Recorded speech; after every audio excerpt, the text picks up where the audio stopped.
Fundishe mwanao. Hapo sio mchungaji anayefundisha mtoto wako, sio mzee wa kanisa, wala sio kiongozi wa kanisa. Ni nyumbani, ni wewe. Fundisha mtoto Mungu ni nani.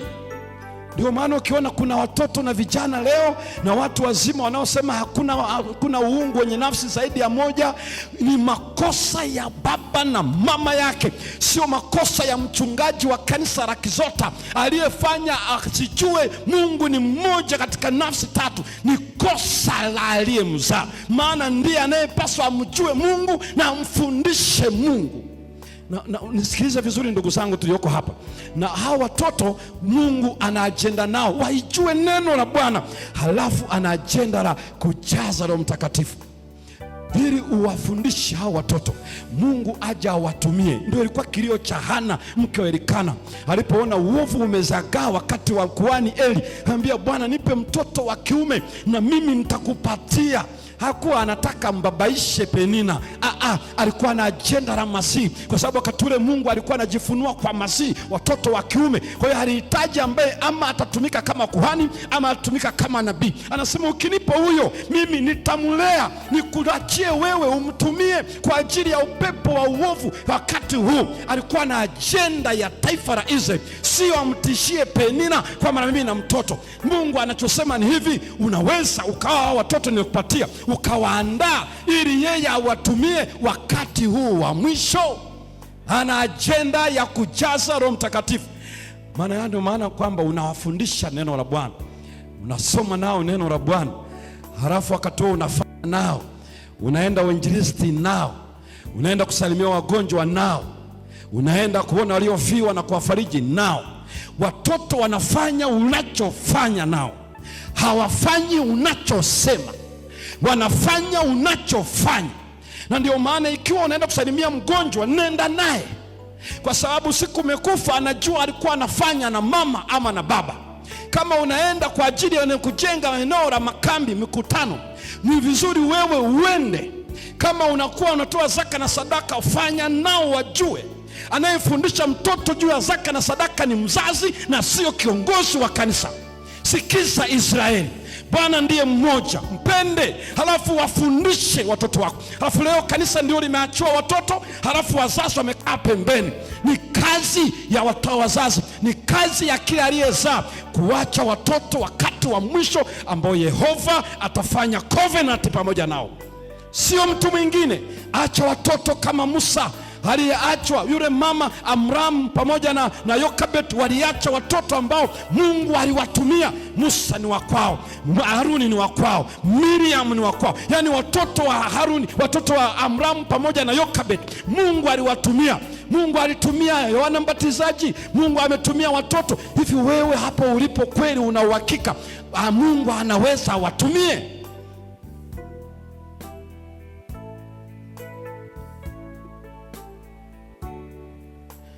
Nilipokuwa nasoma kitabu kile cha Nyumba ya Mwadventista, The Adventist Home, NG ametaja sababu kubwa mbili kabla mtu hajazaa. Ya kwanza, ikiwa hawezi kumfundisha ili Bwana amtumie, ukizaa unatenda dhambi.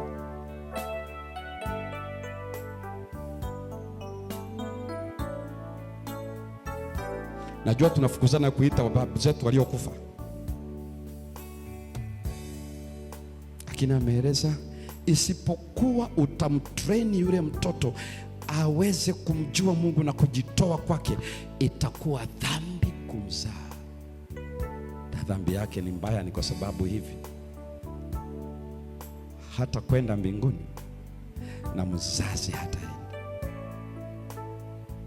Mbili, amezungumzia uchumi. Kama yule mtoto atakosa chakula bora, atakosa mavazi, atakosa mahali pa kulala, atakosa kwa sababu ya uchumi, unamleta aje ateseke katika ulimwengu huu ambapo ni rahisi ibilisi kucheza naye. Anasema kama hali yako ni mbaya kiuchumi, marufuku kuzaa. Na kwa bahati mbaya wasio na hali nzuri ya kiuchumi ndio tumejaza watoto kuanzia getini mpaka chumbani, tumepangana kama ngazi za kwenda bomani.